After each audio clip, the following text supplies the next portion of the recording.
Bismillahirrahmanirrahim. Alhamdulillah Rabbil Alamin.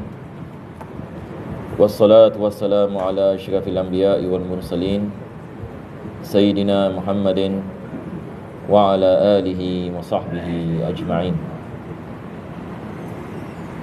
Alhamdulillah, para jemaah dirahmati Allah Subhanahu wa taala. Kita akan meneruskan pengajian daripada kitab Bidayatul Hidayah karangan Al-Imam Hujjatul Islam Al-Ghazali rahimahullahu ta'ala. Dan kita berdoa mudah-mudahan Allah menjadikan pengajian ini sebab pengampunan bagi segala dosa, dan dengannya Allah mengabulkan segala hajat, sama ada hajat di dunia ataupun hajat di akhirat. Kita berdoa agar Allah Subhanahu wa ta'ala menyelamatkan kita daripada segala musibah, daripada segala bencana dan bala dan wabak. Dan kita berdoa agar Allah memberikan kepada kita husnul khitam, dapat kita mengucapkan kalimah syahadah dalam sakaratul maut, dan mudah-mudahan Allah menyelamatkan kita daripada segala azab di barzakh dan di mahsyar dan di mizan, dan mengumpulkan kita bersama Nabi kita sallallahu alaihi wasallam pada hari kiamat nanti. Amin ya rabbal alamin. Maka di dalam kitab Bidayatul Hidayah kita telah sampai kepada bahagian yang mana penulis sedang membicarakan tentang perkara-perkara yang makruh dalam wudu. Jadi sebelum ini kita membicarakan tentang perkara-perkara yang disunatkan dalam wudu. Sekarang kita akan lihat berkenaan dengan perkara-perkara yang hukumnya makruh. Maksud ini daripada makruh adalah sesuatu larangan daripada Allah Subhanahu wa taala yang tidak ditekankan. Yang ini maksudnya tidak ada azab kalau sekiranya kita melakukannya. Tidak ada dosa, akan tetapi dia adalah perkara yang tidak disukai oleh Allah Subhanahu wa taala. Jadi makruh ini kita ada dua jenis. Kita ada makruh tanzih dengan makruh tahrim.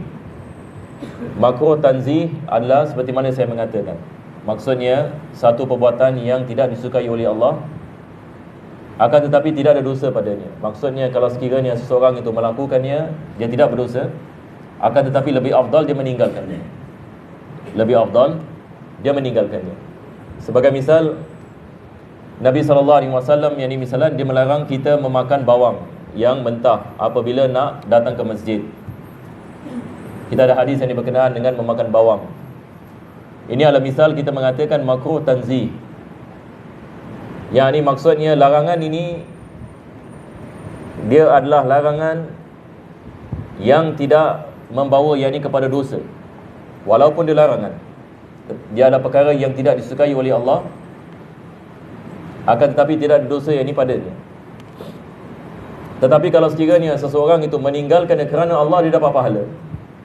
Kalau dia meninggalkannya kerana Allah, dia mengetahui Nabi SAW melarang kita melakukan perbuatan ini, walaupun makruh, tetapi kita meninggalkannya kerana Allah, dapat pahala. Kita dapat pahala? Dapat pahala. Yang ini meninggalkan perkara makruh, tapi dengan syarat kerana Allah, bukan kerana keduniaan ini sebagai misal, tapi kerana Allah Subhanahu wa ta'ala, ia mendapat pahala. Ini adalah makruh tanzih. Kita ada lagi satu jenis, namanya makruh tahrim.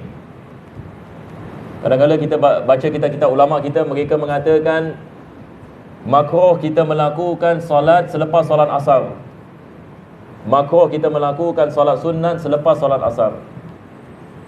Makruh yang dimaksudkan di sini bukan makruh tanzih, tapi makruh tahrim. Apa maksudnya?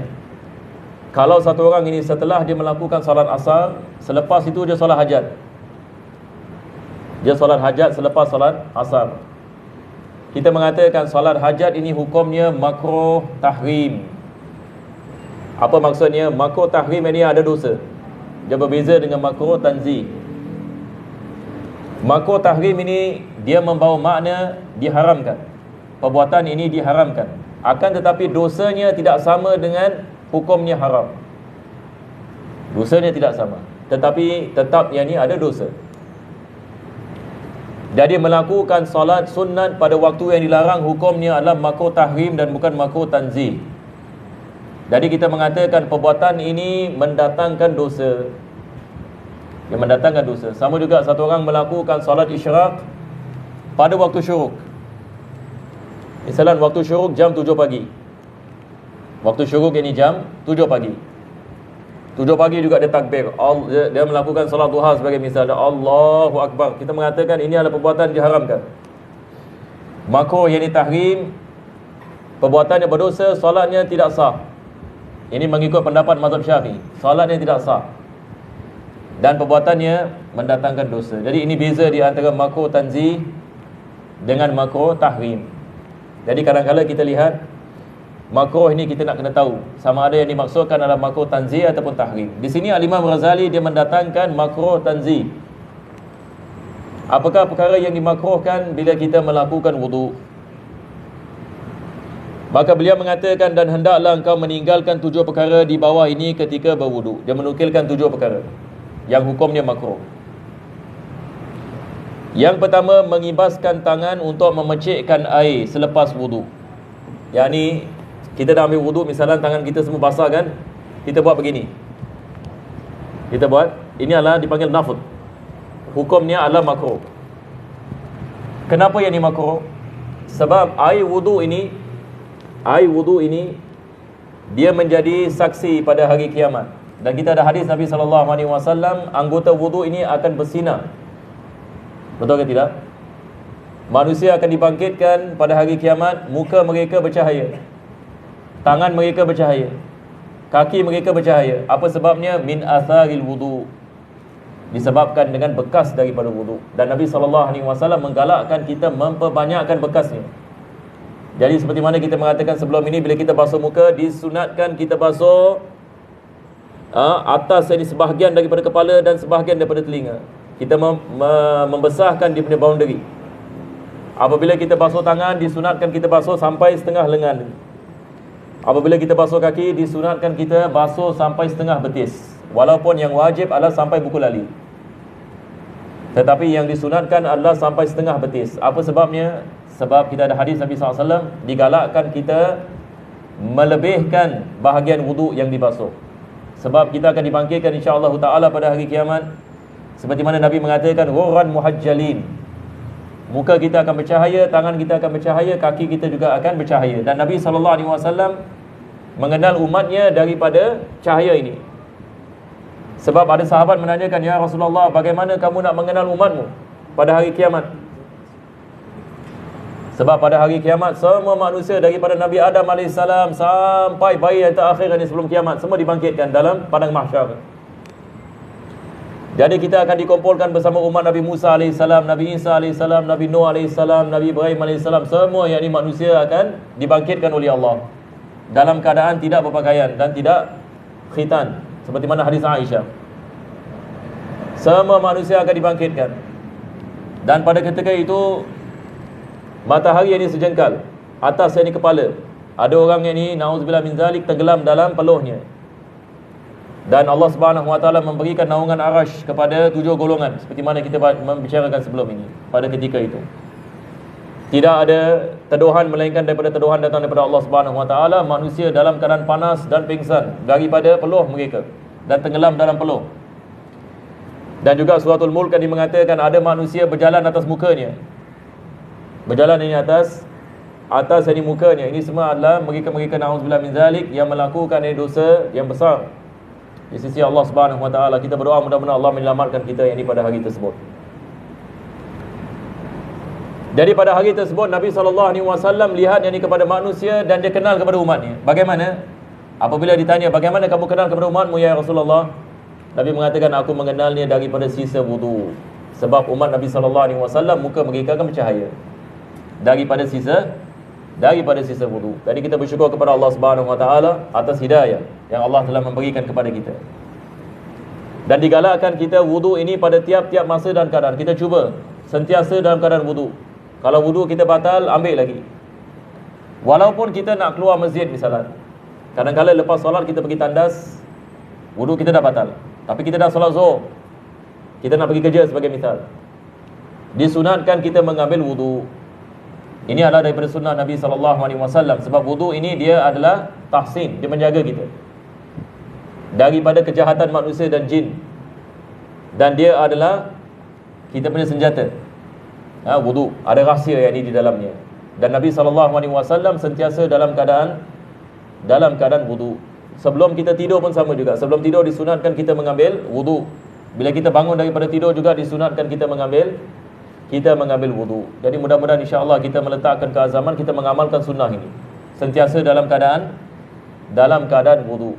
Nah, dari yang pertama sekali makruh mengibaskan tangan untuk memecikkan air. Yang kedua, menampakkan air ke muka dan kepala. Elakkan daripada kita basuh muka begini. Yang ni kita ambil air begini kan, lepas itu kita tampar muka kita, sampai ada bunyi ketepuk. Ini semua perbuatan yang makruh. Tidak disunatkan kita melakukan sedemikian. Tapi biasanya tak ramai orang yang melakukan ini, tapi ada segelintir. Kadang-kadang kita lihat ini misalan di masjid, dia melakukan sedemikian. Sehingga kan ada orang nak wuduk kat sebelah dia pun pergi 2 kali. Sebab dia mengatakan kalau saya sebelah dia, baju saya pun basah. Sebab air dihempas ini ke muka dan kepala. Ini adalah perbuatan yang makruh. Dan kepala ini tidak disunatkan kita basuh.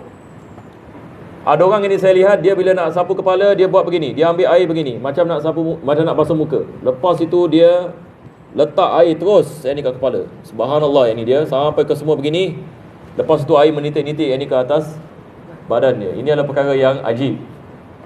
Tetapi kita mengatakan wuduknya sah, tapi perbuatannya adalah makruh, membazir air. Sebab sunnahnya adalah kita menyapu kepala dan bukan membasuhnya. Yang ketiga, bercakap-cakap. Ini bercakap-cakap ini menghilangkan pahala wuduk. Tidak disunatkan bila kita mengambil wuduk kita bercakap-cakap. Yang ini misalan kita sedang mengambil wuduk, sekali kita jumpa kawan kita, dah lama tak jumpa, sebelah tengah ambil wuduk. Jadi sambil kita ambil wuduk, kita mengatakan apa khabar dan bagaimana, lepas ni nak pergi mana dan bagaimana, nanti nak makan apa dan sebagainya, sambil ambil wuduk. Ini adalah perbuatan yang makruh. Jadi kalau kita jumpa kawan kita misalan, kita kasih dia isyarat, kita mengatakan nanti lepas wuduk kita boleh berbual insya-Allah. Ataupun sekarang tengah zaman World Cup, kalau kita jumpa kawan kita yang kaki bola misalan, mesti nak kena update ini siapa menang ini semalam, dan sebagainya. Jadi kalau kita mengambil wuduk, elakkan daripada berbicara. Ini adalah perbuatan yang makruh. Yang keempat, membasuh anggota wuduk lebih daripada 3 kali. Membasuh yang ini lebih daripada 3 kali, ini membazir. Ini adalah pembaziran. Dan Nabi SAW dalam sebuah hadis mengatakan, walaupun seseorang itu mengambil wuduk daripada air sungai yang mengalir, maka di dalamnya juga ada pembaziran. Bagaimana kalau dia membasuh mukanya lebih daripada 3 kali? 1 kali dibasuh, 2 kali, 3 kali, 4 kali, 5 kali. Kita mengatakan yang keempat dengan yang kelima hukumnya makruh. Sebab ini adalah pembaziran. Jadi kita elakkan daripada kita membazir air. Jadi bila kita buka tap kita, air pipe ini, kita pun nak kena kontrol dia punya air. Sebab ada jenis air pipe, Masya Allah, kalau kita full blast, tak tahu ini berapa galon ya. Kalau satu orang misalan dia buka yang ni full blast, daripada awal sampai habis ini wudu, mungkin kita mengatakan 10 orang ini boleh mengambil wudu yang ni daripada air ni. Tapi kadang-kadang ada orang ini misalan dia dah buka full blast, lepas itu dia buat begini, dia buat apa? Tangan dia buat begini. Dia belum lagi ambil wudu tapi air dah mengalir.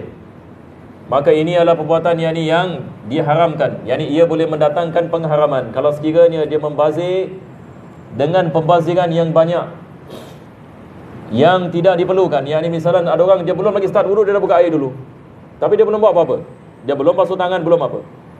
Maka ini kita mengatakan diharamkan. Ini bukan makruh, ini haram terus. Sebab pembaziran dalam Islam adalah diharamkan. Itu sebab masjid-masjid biasa letak macam apa, satu apa dipanggil, yang dekat pipe tu ada macam dia punya filter. Ini adalah perkara yang baik. Ini adalah perkara yang baik, supaya elakkan daripada pembaziran. Jadi kita cuba sedaya upaya insya-Allah yang ini kita elakkan daripada pembaziran. Yang kelima, penulis mengatakan menggunakan air tanpa hajat, tetapi hanya semata-mata was-was dan syaitan yang mengganggu orang yang sedang berwudu, ini namanya walhan. Ada orang yang misalan dia terkena penyakit was-was. Tiap-tiap kali dia basuh mukanya, dia was-was. Sama ada saya dah basuh ke belum basuh, sama ada saya dah basuh 3 kali ke 4 kali ke, ataupun 2 kali ke, ataupun 1 kali. Maka ini was-was ini kita nak kena lawan. Kita tak boleh ikutkan was-was. Kalau satu orang dia terkena penyakit was-was, tidak boleh dia mengikutkannya. Jangan kita layankan ini was-was. Sebab kalau kita layankannya, dia menjadi-jadi. 1 tahun, 2 tahun, 3 tahun, dia bukan menjadi lebih baik dan lebih teruk. Mungkin ini satu orang dia bila nak basuh muka, mungkin dia 5-6 kali baru ini dia sampai ini kepada kepuasan hatinya. Tetapi ini adalah was-was daripada syaitan. Cara yang syaitan merosakkan ibadat kita adalah dengan melakukan was-was. Bila kita basuh muka, syaitan mengatakan tak cukup tadi kau basuh, nak kena basuh lagi. Orang ini dengar, ya, basuh lagi. Syaitan mengatakan ini baru 1 kali, tapi dia mengatakan dah macam 2 kali. Dia mengatakan tak, aku nak kena basuh lagi. Syaitan mengatakan tak cukup, bahagian ini belum lagi ini dibasuh. Dia layankan ini jenis was-was yang seperti ini. Maka akhirnya dia melakukan yang ini berkali-kali. Begitu juga dalam istinja. Syaitan ini mengganggu yang ini kita dalam istinja. Istinja yang ini belum lagi bersih. Begitu juga wudu yang ini belum lagi sempurna. Dalam solat pun syaitan mengganggu kita. Tadi awak tak melakukan sujud, ataupun ini baru rakaat yang kedua, tapi padahal ini kita sudah rakaat yang ketiga sebagai misal. Jadi was-was ini kita nak kena melawannya. Bagaimana cara kita melawannya? Pertama sekali ulama kita mengatakan dengan kita belajar ilmu. Sebab syaitan ini dia kalau nak merosakkan amalan orang yang tidak berilmu lebih mudah. Orang yang tidak berilmu, misalnya dia menyangkakan sapu telinga wajib. Syaitan was-waskan kepada dia, betul sapu telinga wajib, kena wajib ini sapu telinga. Tapi padahal telinga ni hukumnya sunnah. Ada orang yang menyangkakan komo-komo wajib. Syaitan yang melakukan was-was. Syaitan mengetahui orang ini dia tak tahu masalah ini. Syaitan mengatakan, betul kau tadi tak komo-komo, wajib kau komo-komo. Jadi basuh muka tadi tidak sah, nak kena komo-komo dulu. Tapi kalau orang ini mengetahui, dia tahu ini sunnah. Dia boleh melakukannya ataupun dia tidak boleh melakukannya, tetapi dia tidak merosakkan ini ibadahnya. Jadi yang pertama sekali adalah dengan kita mempelajari hukum ahkam. Sebab syaitan susah nak merosakkan ibadat kita kalau kita mengetahui. Perkara yang kedua adalah setelah ini kita mengetahui, maka kita beramal dengan ilmu kita. Apabila kita mengetahui yang kita beramal dengan ilmu kita, maka kita elakkan daripada mengikut apa yang berlaku ni was-was dalam hati. Misalnya apabila kita melakukan istinja, maka kita mengetahui ini berdasarkan kepada ilmu sah istinja kita. Selepas itu ini syaitan ini dia was-was, dia mengatakan tak, belum lagi sah, kau belum kita tahu ini was-was syaitan. Bagaimana kita tahu? Sebab kita mengetahui syarat-syarat istinja dan kita telah mengamalkannya. Sama juga bila kita mengambil wudu, kita mengetahui kita telah mengamalkan wudu. Jadi was-was ini yang datang ini kita tolak. Tak wajib ini kita ikut kepada ini. Sebab kalau tak, dia boleh meletakkan diri kita dalam kebinasaan. Dia boleh merosakkan kita punya ibadat. Nanti dalam solat pun kita teringat, tadi saya ambil wudu, bagaimana wudu saya? Dalam solat ini dia teringat, tadi saya istinja, ini bagaimana istinja saya? Ada orang ini sampai dia batalkan solat dia. Sampai dia batalkan solat dia disebabkan was-was tentang wudu tadi. Jadi kita lihat orang ini ambil wudu lagi sekali. Lepas itu ini solat lagi sekali. Lepas itu terlepas jemaah pula. Jemaah orang pun dah Assalamualaikum warahmatullahi wabarakatuh. Dia baru ni Allahu Akbar. Kenapa? Sebab ini was-was. Jadi ini yang digendaki oleh syaitan. Jadi kita merosakkan amalan kita. Maka ini adalah perkara yang kita nak kena mengetahuinya dan nak kena lawan. Tak ada cara lain. Dan syaitan ini kita tidak boleh lawan dia dengan pedang. Kita tak boleh tumbuk dia. Kita tidak boleh maki hamun dia. Dia lagi suka. Kita tidak dapat lihat dia. Tetapi kita boleh lawan dia dengan apa? Dengan zikrullah. Dengan zikrullah. Jadi apabila kita tahu ini kita terjebak dalam was-was, kita ingat kepada Allah Subhanahu Wa Taala. Kita baca a'udzubillahi samiil alim minasyaitonir rajim. Seperti mana Nabi SAW mengajar kita tiup ini 3 kali. Yang ini di sebelah kiri. Sebab syaitan ini dia masuk daripada kiri, hati kita. Dia masuk ini daripada kiri dan dia mewaswaskan ini ke dalam yang ini hati. Maka kita boleh membaca ta'awuz. Kita baca a'udzubillahi samiil alim minasyaitonir rajim. Kita boleh baca misalan muawwidzatain, qul a'udzu birabbil falaq. Kita boleh baca qul a'udzu birabbin nas. Kita berdoa kepada Allah Subhanahu Wa Taala, ya Allah bantulah aku dalam keadaan aku begini. Insya-Allah ini kita akan lihat dia akan berkurangan. Jadi kita juga nak kena mengamalkan zikrullah. Dan Al-Imam Razali mengatakan ada syaitan yang khusus yang mengganggu manusia. Namanya Walhan. Ini nama syaitan. Syaitan ini pun ada beberapa jenis yang ini nama, dan beberapa yang ini jenis yang menyesatkan yang ini manusia. Kita ada syaitan yang dikenali sebagai Ummu Sibyan. Ummu Sibyan ini adalah syaitan yang mengganggu bayi yang baru lahir. Kita ada syaitan yang mengganggu orang apabila nak mengambil wuduk. Ini dikenali sebagai syaitan jenis Walhan. Dan juga kita ada syaitan yang jenisnya Ifrit. Ini disebut dalam Al-Quranul Karim, daripada golongan jin. Jadi syaitan ini kita ada beberapa jenis yang berbeza. Lepas itu kita ada syaitan yang dikenali sebagai Iblis. Iblis ini adalah bapa segala syaitan, yang mengganggu Nabi Adam AS. Jadi Al-Imam Razali mengatakan syaitan ini ada tugasannya, dan daripada tugasannya adalah merosakkan ibadat kita dengan melakukan waswas. Mudah-mudahan Allah Subhanahu Wa Taala menyelamatkan kita daripada waswas syaitan. Amin ya rabbal alamin. Dan mungkin saya akhiri dengan saya menyampaikan doa yang kita dapat daripada guru-guru kita, dan ini juga diamalkan. Kita ada hadis Nabi SAW berkenaan dengan zikir ini. Saya rasa ramai jemaah pun mengamalkan zikir ini. Apabila kita melakukan solat fajar, jadi setelah kita memberikan salam, Assalamualaikum warahmatullahi wabarakatuh, kita melakukan istighfar 3 kali. Lepas tu kita mendatangkan La ilaha illallah wahdahu la syarikalah, lahul mulku wa lahul hamdu yuhyi wa yumit wa huwa ala kulli syai'in qadir. Kita baca berapa kali? 10 kali. Tetapi cara kita membacanya adalah sebelum kita menggerakkan kaki kita. Yang ni kita biasa bila kita tasyahud akhir, kita duduk tawarruk kan? Kita duduk tasyahud akhir. Jadi jangan kita bangun, jangan kita gerak dulu. Kita datangkan zikir ini 10 kali. Maka bila kita mendatangkan zikir ini 10 kali, Allah akan menjaga kita sampai terbenamnya matahari pada hari tersebut. Lepas itu, setelah kita melakukan salat maghrib pun sama juga. Setelah salat, Assalamualaikum warahmatullahi, kita mendatangkan istighfar 3 kali seperti mana Nabi SAW melakukannya, dan kita mendatangkan zikir ini 10 kali. Allah Subhanahu Wa Taala akan menjaga kita sampai keesokan hari pada waktu malam. Jadi kalau kita baca zikir ini 20 kali, yang pertama selepas solat fajar, yang kedua selepas solat maghrib, maksudnya 24 jam kita mendapatkan penjagaan daripada Allah Subhanahu Wa Taala. Dan inilah perkara yang sangat penting sekali. Penjagaan daripada manusia dan penjagaan daripada jin. Manusia misalnya ada orang nak hasad kita ke, ataupun ada orang yang nak fitnah kita, ataupun macam-macam. Lebih-lebih zaman sekarang kita pun nak kena berjaga-jaga. Dan gangguan juga daripada jin. Jin ini dia mengganggu kita, dia waswas. Syaitan ini semua daripada jin.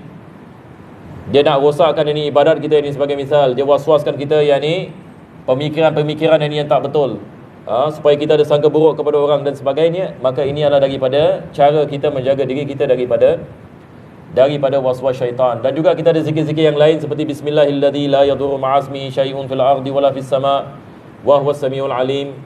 Ini semua kalau kita mampu, masya-Allah, ini banyak lagi zikir yang diajar oleh Nabi sallallahu alaihi wasallam. Tapi kadar yang paling minimum zikir tadi 10 kali pada waktu pagi, 10 kali pada waktu malam. Mudah-mudahan ini kita dapat mengamalkannya, bagi yang belum lagi mengamalkannya.